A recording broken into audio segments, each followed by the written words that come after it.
चलिए इससे छात्रों देखिए क्वेश्चन नंबर है आपका ये 4 का खास का बिंदुओं ए बी सी। अब इसका ये बिंदु सररेख आपको दर्शाने हैं, ये बिंदु आपके सररेख हैं।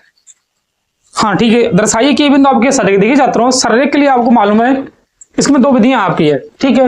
या तो आप ए बी के बीच दूरी निकालिए, बी सी के बीच की दूरी निकालिए, सी ए की निकालिए। अगर एक भुजा की बीच की दूरी दो भुजाओं की योग के अगर बराबर है तब बिंदु आपके सररेख होते हैं। या इनके आप दिक् अनुपात निकाल लीजिए। कैसे? देखिए छात्रों अगर ए बी के दिक् अनुपात, ए बी के दिक् अनुपात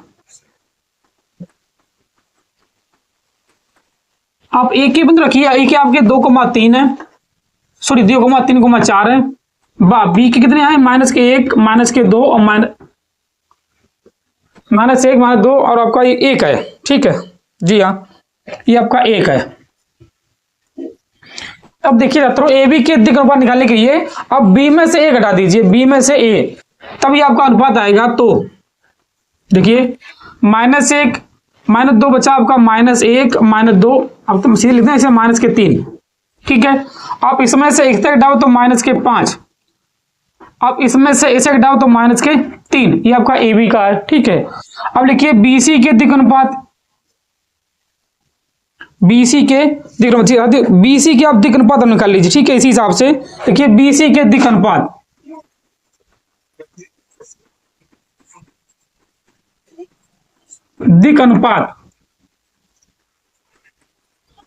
तब देखिए छात्रों बीसी के लिए क्या करना है आपको, अब बीसी आप निकाल ले तो अब सी में से अब भी घटा दीजिए। देखिए छात्रों प्लस के 5 है और माइनस का घटेगा 6 हो जाएगा, 8 और 2 आपके 10 हो जाएंगे प्लस के, और 7 में आपका 6 बचेगा, ठीक है। तो देखिए छात्रों तो इसे करिए आप, ये आपका ये L1 है, ये M1 है, ये N1 है, ये L2 है, M2 है और N2 है। देखिए छात्रों L1 बटे L2 -3 और 6 -1 बटे 2 बचेगा। इसी हिसाब से M1 बटे M2 तो -5 -10, ये आपका ये भी -2 1 बटे 2 बचेगा। इसी हिसाब से N1 बटे N2 -3 और +6, ये आपका ये भी -1 बटे 2 ही बचे। देखिए छात्रों तीनों आपके दिक् अनुपात समानुपात में है, ठीक है। अब लिखिए इनके दिक् अनुपात समानुपात में, इसलिए बिंदु आपके ये सररेख हैं, ठीक है। लिखिए ये इनके, लिखिए ए बी तथा बी सी के दिक् अनुपात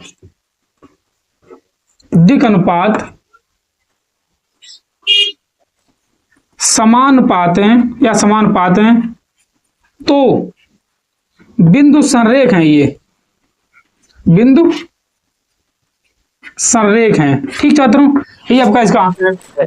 इसे अब ये नहीं अगर आप समझ में आ रहा है, ठीक है। दूसरा ऐसे करिए, ए बी के बीच दूरी निकालिए, बी सी के बीच की दूरी आप निकालिए और ए सी के बीच की दूरी आप निकालिए, ठीक है। अगर एक भुजा की बीच की दूरी दो भुजाओं की योग के अगर बराबर आ रही है तो बिंदु आपके ये सररेख हो जाते हैं, ठीक है। आपको मालूम है अगर देख चाहता हूं, अगर ए बी बराबर बी सी प्लस ए सी हो, और जरूरी नहीं आपका ए बी बड़ी, ठीक है, ए सी भी बड़ी हो सकती है, यहाँ पर बी सी भी बड़ी हो सकती है, एक भुजा कोई सी हो, ठीक है। अगर ये इस हिसाब से है तो बिंदु आपकी ये सररेख हैं।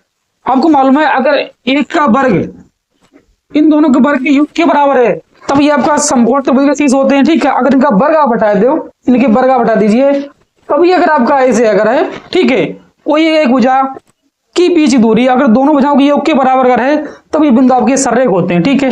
अब वैसे भी आप मालूम, ठीक है। अब इससे क्वेश्चन नंबर आपका देख सकते हो 4 का खा देखिए, ठीक। पहले आप इसे नोट कीजिए, फिर 4 का खा देखिए। 4 का खा देखिए,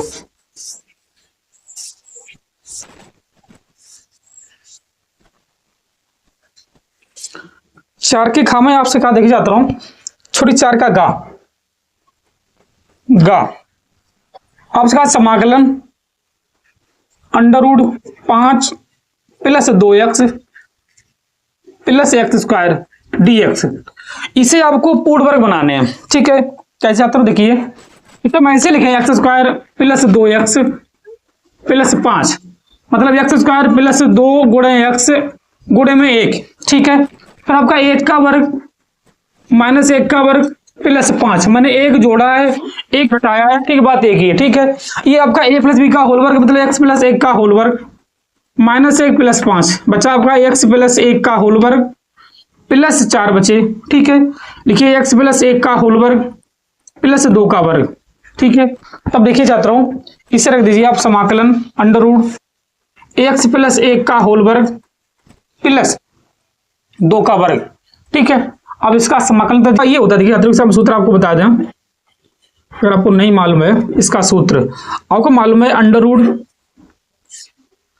x square plus a square अगर आपका है तो ये क्या होता है एक्स बटे दो, ठीक है। अंडर रूट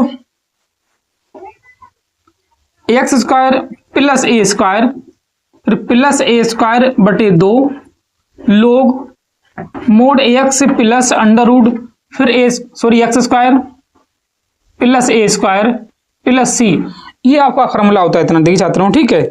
ये आपका इतना फॉर्मूला होता है। तब देखिए छात्रों से आप इसका मान रख दीजिए इसी में, एक्स से आप रखिए आप एक्स प्लस 1 बटे 2 अंडर रूट एक्स के आप एक्स प्लस 1 का होल वर्ग प्लस 1 के जगह पर 2 का वर्ग था आपका, ठीक है। यहाँ पर आपका 2 का वर्ग बटे 2 फिर लोग मोड एक्स से आप एक्स प्लस 1 प्लस इसके यहाँ पर एक्स प्लस 1 का होल वर्ग प्लस 2 का वर्ग प्लस सी, इतना आपका है, ठीक है। इसके आप तो इसे थोड़ा और सी इसका तो आप कहिए एक्स प्लस 1 बटे 2 कि आपने इसका पूर्ण वर्ग बनाया इसका, अब उसे लिख दीजिए X square plus 2x plus 5 plus 2 बचेगा आपका लोग मोड ये भी X plus 1 plus under root x square plus 2x plus 5 plus के सी, ये आपका इस सवाल का आंसर है, ठीक है। इसे आप नोट करिए। इससे आई क्वेश्चन नंबर देख जाता हूं आपका, ये इससे आई क्वेश्चन नंबर आपका है ये 4 का घा देखिए, ठीक है। पहले आप इसे नोट कीजिए फिर 4 का घा देखिए आप, 4 के घा में आपसे कहा देखिए जाता हूं, 4 के घा में आपसे कहा है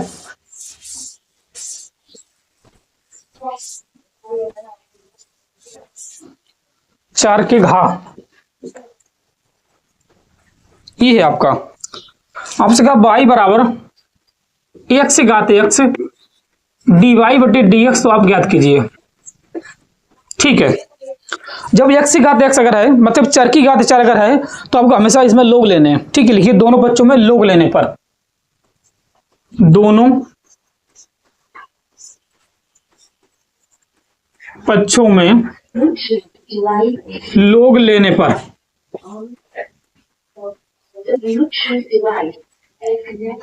तभी आपका हो जाएगा लोग y बराबर लोग एक्स की घात एक्स, इस एक्स को आप आगे ले आओ लोग y बराबर एक्स फिर लोग एक्स, इसे आप फर्स्ट मानिए इसे आप सेकंड मानिए, एक्स से सापेक्ष कर दीजिए अवकलन, लिखिए एक्स के सापेक्ष,